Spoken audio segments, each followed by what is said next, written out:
जय श्री कृष्णा। राधे राधे। आज हम सुनेंगे वैशाख मास कथा के 11वीं अध्याय की कथा। बोलिए कृष्ण भगवान की जय हो, विष्णु भगवान की जय हो। जब देवी सीता ने भगवान से देवी वेदवती को वरदान देने को कहा, तब भगवान ने कहा है देवी, मैं कलयुग में तुम्हारे कथन अनुसार कार्य करूंगा। तब तक यह देवताओं से पूजित होकर ब्रह्मा लोक में निवास करें और उसके बाद पृथ्वी से उत्पन्न होकर आकाश राज की पु होंगी। है सखी, इस प्रकार मैंने और लक्ष्मी ने पूर्व काल में जिन्हें वरदान दिया था, वह सुंदरी इस समय नारायणपुर में पृथ्वी से प्रकट हुई है। वह लक्ष्मी के समान ही सद्गुणवती हैं। उनके नेत्र कमल के समान परम सुंदर है। आज जब मैं शिकार खेलने गया, तब वे मेरे सामने आ गई। वह अपने ही समान सुंदर सखियों के साथ वन में फूल तोड़ रही थी। हे वकल मालिक, तुम वहां जाकर उस कन्या को देखो और यह जान लो कि अपने अनुपम रूप और लावण्य से इस प्रशंसा के योग्य है भी या नहीं।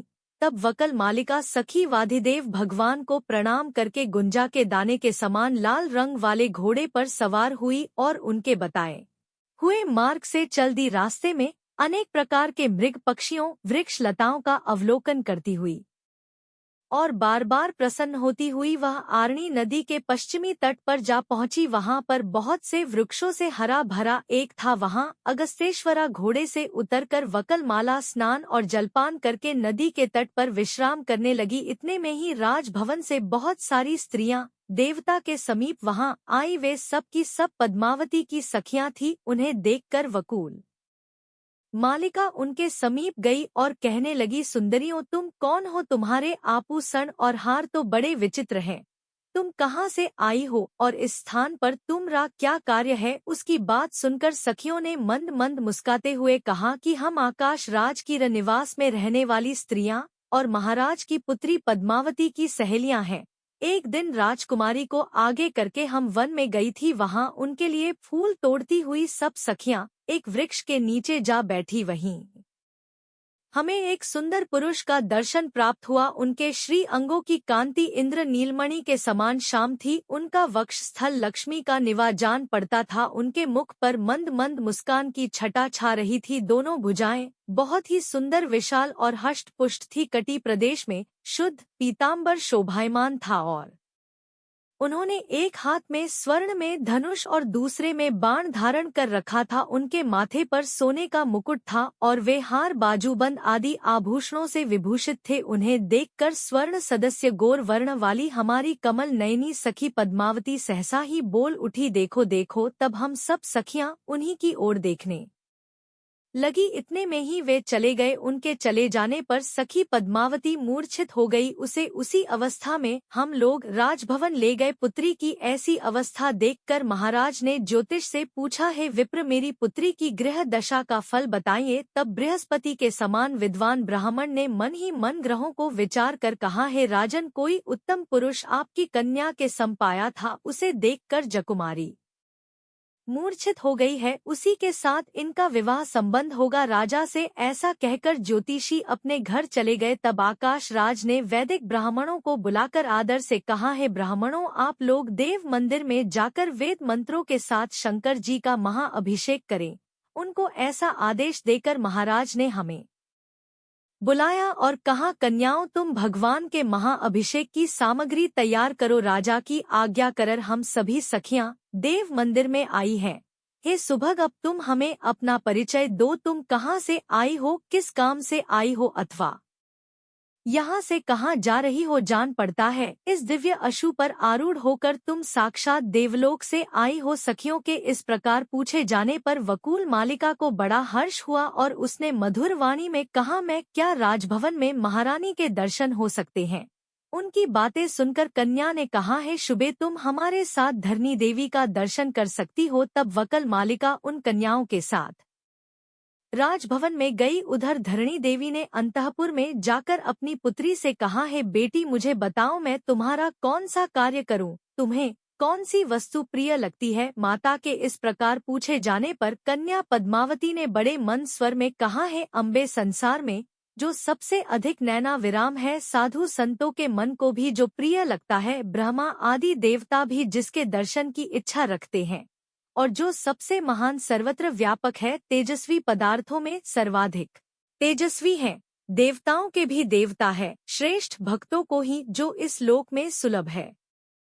और अब भक्तों को जिनकी प्राप्ति कभी नहीं होती उन्हीं में मेरा मन लग रहा है। माताजी वह भक्तों को संपूर्ण कामनाएं देने वाले हैं, तुमरे लिए उन्हीं की खोज कराओ। तब धरणी देवी ने कहा, है सुलोचन, उसके भक्तों का लक्षण बताओ जिनके लिए वह संसार में सुलभ है। तब बन मावती ने कहा, उनके मनोरम लक्षणों का वर्णन करती हूँ, आप ध्यान से सुनो। वे वेदों के स्वाध्याय में तत्पर होकर सदा वैदिक कर्म का अनुष्ठान करते हैं, सत्य बोलते हैं, दूसरे के दोषों को कभी नहीं देखते, पराई निंदा से दूर रहते हैं, दूसरे के धन का अपहरण नहीं करते। पराई स्त्रियां कितनी ही सुंदर क्यों ना हो, ना तो वे उन्हें याद करते हैं और ना ही उन्हें देखते हैं, ना ही कभी उनका स्पर्श ही करते हैं। ऐसे सदाचारी महात्माओं को तुम वैष्णव जानो, जो सब प्राणियों के प्रति दया भाव से युक्त होकर सबके हित में संलग्न रहते हैं और देवेश्वर विष्णु के गुणों का गान करते हैं। उनको निश्चय ही भगवान का भक्त समझो। जिस किसी वस्तु से भी जो संतुष्ट रहता है, अपनी ही स्त्री के प्रति अनुराग रखते हैं, राग भय और क्रोध से दूर रहते हैं, उन पुरुषों को तुम भगवान विष्णु का भक्त जानो। जो ऐसे लक्षणों से युक्त हैं, वे वैष्णव माने गए हैं। ऐसे सदाचारी भक्तों को ही परमात्मा की प्राप्ति होती।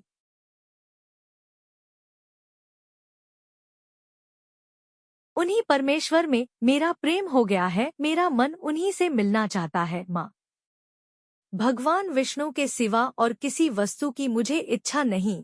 मैं श्याम सुंदर भगवान विष्णु का स्मरण करती हूँ, उन्हीं के हरि अच्युत आदि नाम लेती हूँ और उन्हीं के सहारे जीवन धारण करती हूँ। है जिस प्रकार उनसे संबंध हो वैसा कोई उपाय सोचो। माता से इतनी बातें कहकर दनीय दशा को पहुंची हुई कमल के समान मुख वाली पद्मावती चुप हो गई। अपने पुत्रे की बातें सुनकर धरणी देवी सोचने लगी कि भगवान विष्णु कैसे प्रसन्न होंगे। इसी समय अगस्तेश्वरा बकुल मालिका के साथ धरणी देवी का दर्शन करने के लिए आई। महारानी धरणी ने अपने घर पर पधारे हुए ब्राह्मणों को उत्तम भोजन देकर उनका स्वागत सत्कार किया व वस्त्र आभूषणों सहित पर्याप्त दक्षिणा दी और अपने मनोरथ की सिद्धि के लिए आशीर्वाद लेकर सबको विदा कर दिया। उसके बाद वहां आई हुई मनसनी कन्याओं से पूछा, बताओ यह श्रेष्ठ कन्या कौन है? तुम लोगों से इसका कहाँ मिलना हुआ? इस राज बहन में यह किस लिए आई है? यह कोई पूजनीय देवी प्रतीत होती है। तब कन्याएं कहने लगी, महारानी यह देवी वास्तव में दिव्यांगना है और किसी कार्य से आपके पास आई है।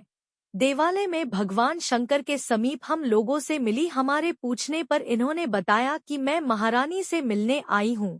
तब हमने कहा कि तुम हमारे ही साथ चलो, हम महारानी की दासियां हैं और राजमहल में चलेंगे। इस प्रकार यह आपके समीप आई हैं। अब आप ही पूछ लीजिए इनके आगमन के क्या उद्देश्य हैं।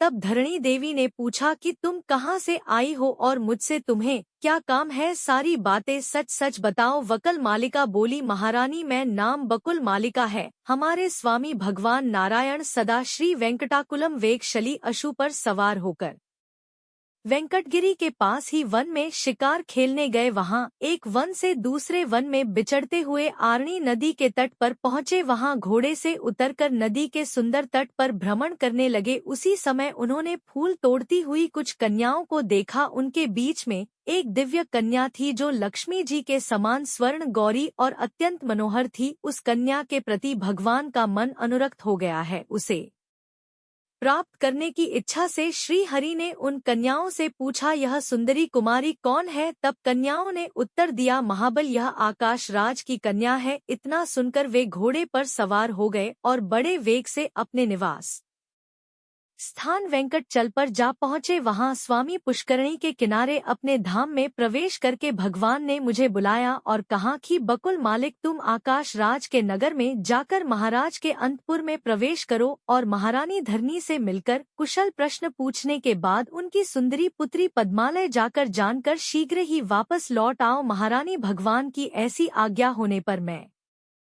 तुम्हारे महल में आई हूँ। अब तुम मंत्री सहित महाराज से सलाह करके जो उचित जान पड़े वैसा ही करो। बकुल मालिका की बात सुनकर महारानी बहुत प्रसन्न हुई। उन्होंने उसी समय आकाश राज को बुलाया और पद्मालय के पास जाकर मंत्रियों के बीच में उसकी कही हुई सारी बातें कह दी। सुनकर राजा भी बहुत प्रसन्न हुए और मंत्रियों और पुरोहितों से कहने लगे कि मेरी पुत्री पद्माल्या दिव्य रूप वाली अयोनिजा कन्या है, उसके लिए वेंकटागिरी पूर्ण हो गया। बताओ आप सबकी क्या राय है। महाराज का उत्तम वचन सुनकर मंत्री प्रसन्नची होकर बोले हैं, राजेंद्र यदि ऐसी बात है तो हम सब लोग कृतार्थ हो गए। इस संबंध से आपका यह कुल सबसे उन्नत होगा। आपकी अनुपम कन्या साक्षात भगवती लक्ष्मी के साथ आनंद से रहेगी। आप इसे देवाधिदेव सारंग धनुषधारी परमात्मा विष्णु को समर्पित करें। यह शोभायमान वसंत ऋतु है, इसमें इस शुभ कार्य का अनुष्ठान शीघ्र कर डालना चाहिए। बृहस्पति जी को बुलाकर आप विवाह के लिए लगन निश्चित करें। उसके बाद बहुत अच्छा कहकर आकाश राज ने देवलोक से बृहस्पति जी को बुलाया और वर कन्या के विवाह के लिए लग्न पूछा है। ब्राह्मण कन्या का जन्म मृगशिरा है और वर का श्रवण आता, इन दोनों का विवाह संबंध पर विचार करें।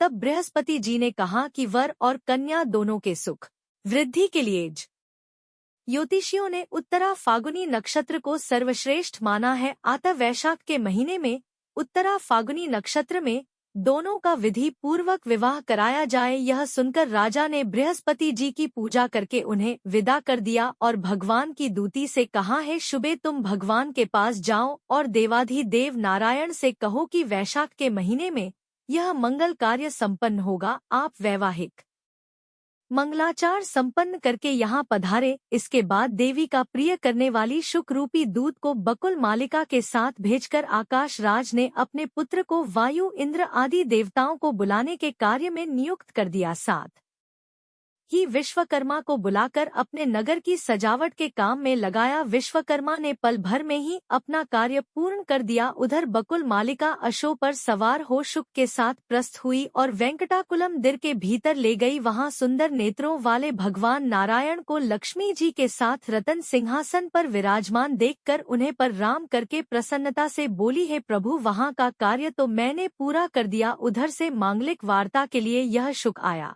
हुआ है। तब भगवान की आज्ञा पाकर शुक ने उन्हें प्रणाम किया और कहा है, माधव भूमि कन्या पद्मावती ने आपके पास संदेश भेजा है कि मुझे अंगीकार करें। है रमापति, मैं आपके ही नाम लेती हूँ और आपका ही स्वरूप का सदा स्मरण करती हूँ। हे मधुसूदन, आपकी प्रसन्नता के लिए ही मैं सब कार्य करती हूँ।